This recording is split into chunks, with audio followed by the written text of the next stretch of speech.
Good day, everybody, and welcome to another edition of the Military and Foreign Affairs Network. I am your host, the voice of reason. Today, we're continuing our ongoing coverage of the war between the Russian Federation and Ukraine. Specifically today, we wanted to look at some of the challenges that is facing the Russian military, the Russian Air Force, in regards to Ukrainian air defense.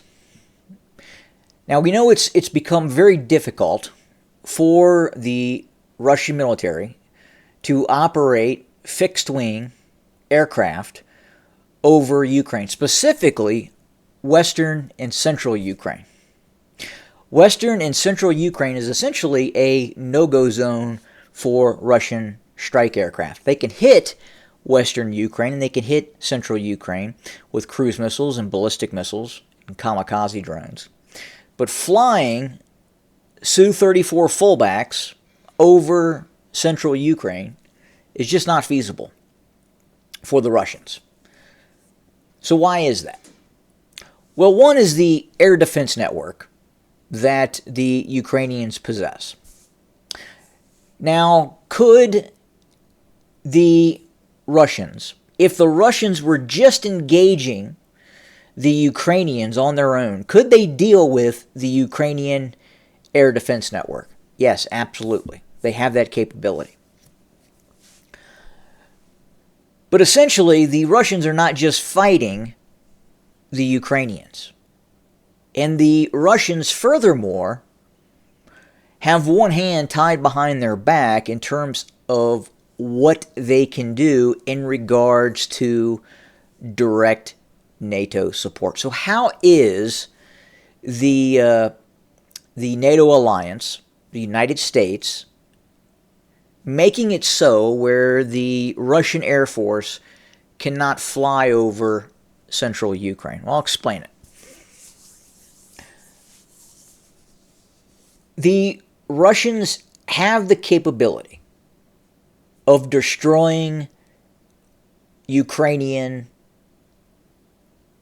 surface-to-air radar systems.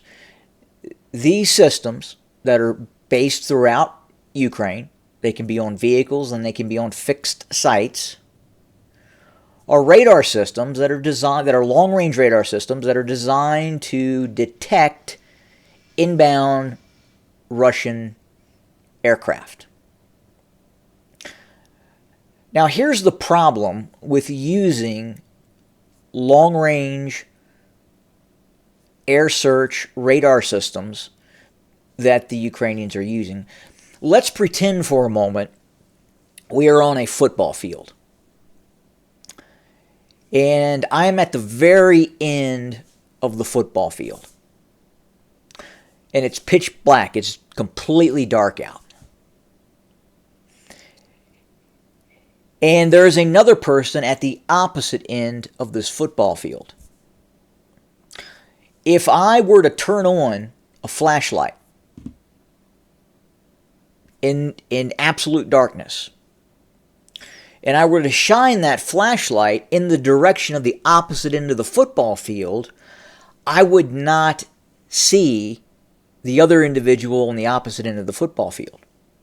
However, that person on the other end of the football field would certainly see that flashlight.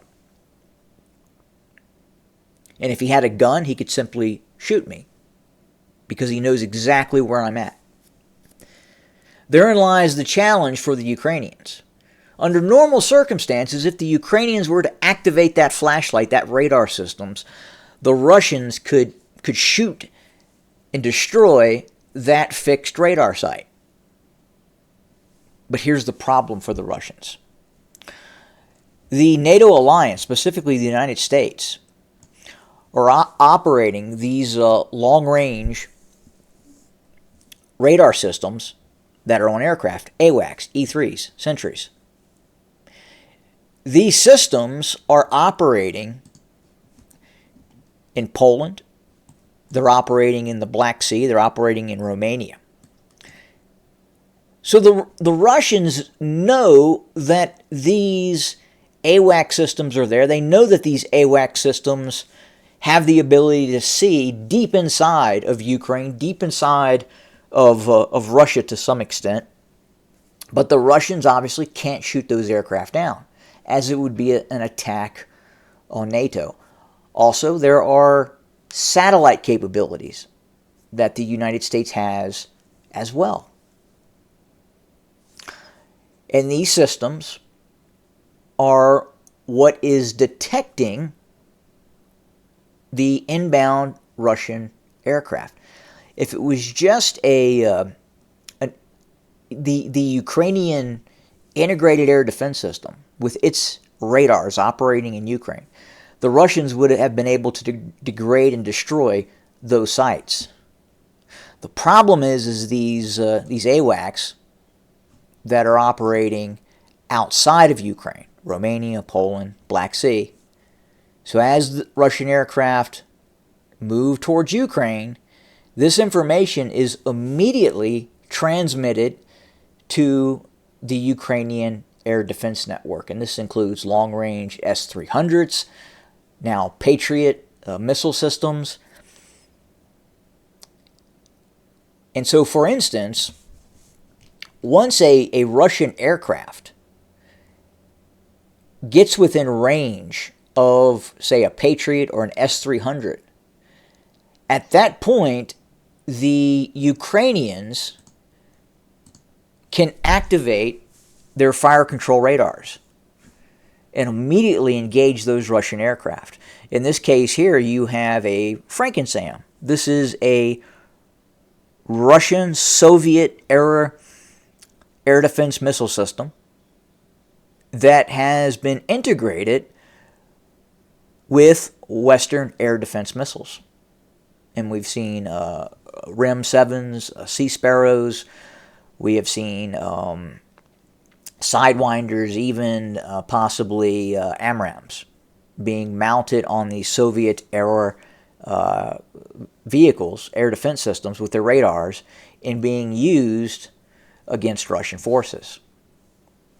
So that's the big challenge for the Russians. They have the ability. This is a KH-31. This is a anti-radiation missile.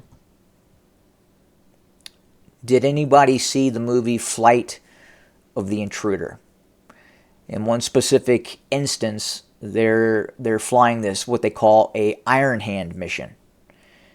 And they're launching the Shrike, which evolved into the HARM, the high-speed anti-radiation missile.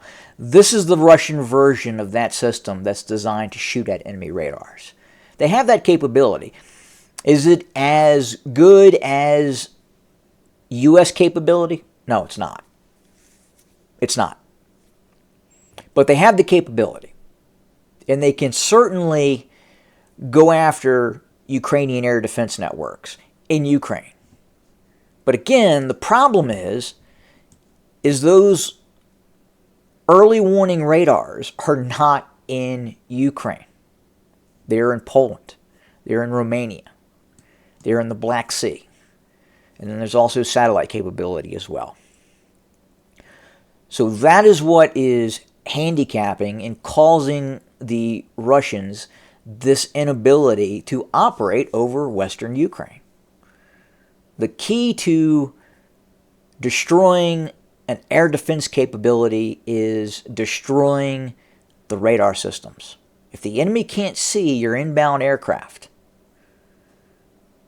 and the enemy is too concerned about turning on its radars where they can be seen. Remember the whole flashlight premise. And then engaged.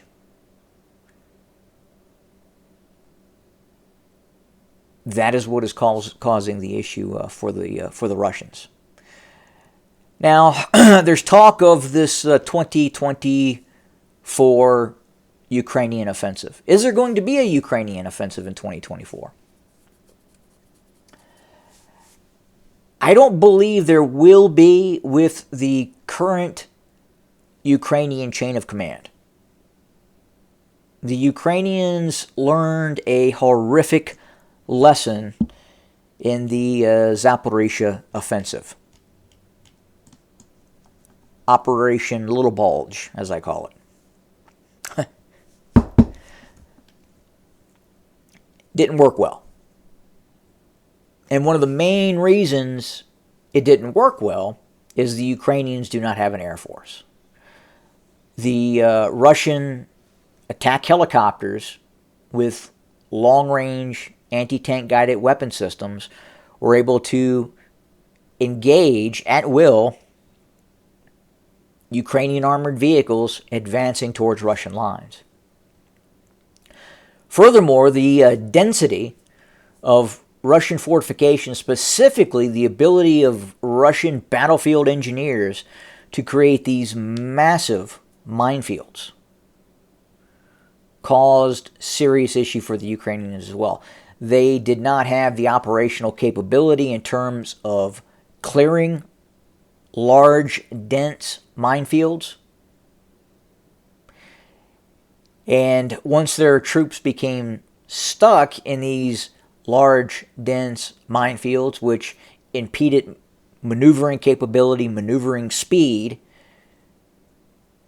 these Russian attack helicopters were able to engage at will. Not just helicopters, even ground units were able to engage these advancing Ukrainian units and destroy them en masse. And that's what has happened.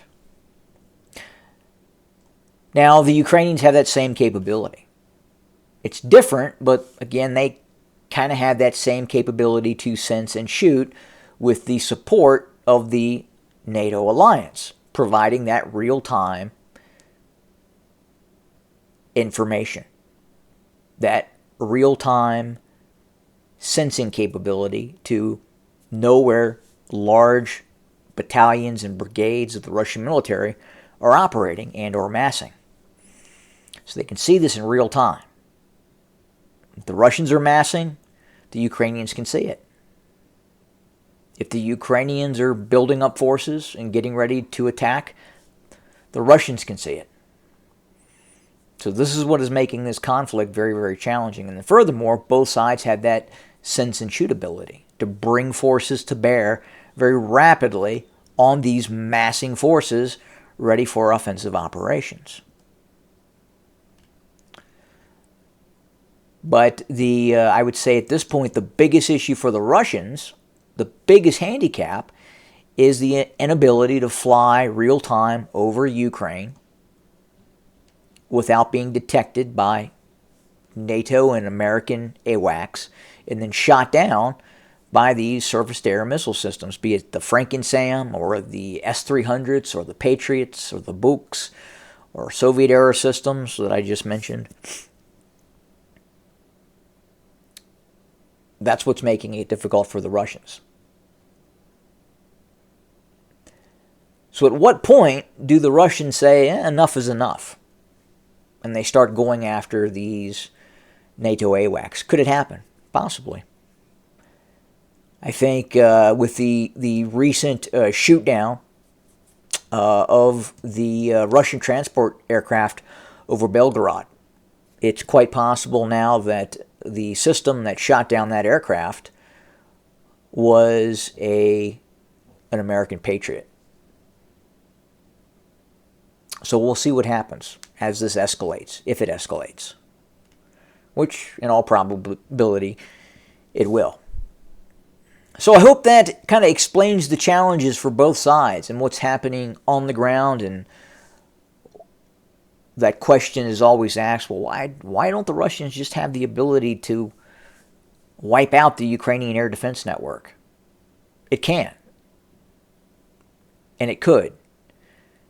Be it for the NATO alliance operating these long-range surface search, air search, radar systems outside of Ukraine.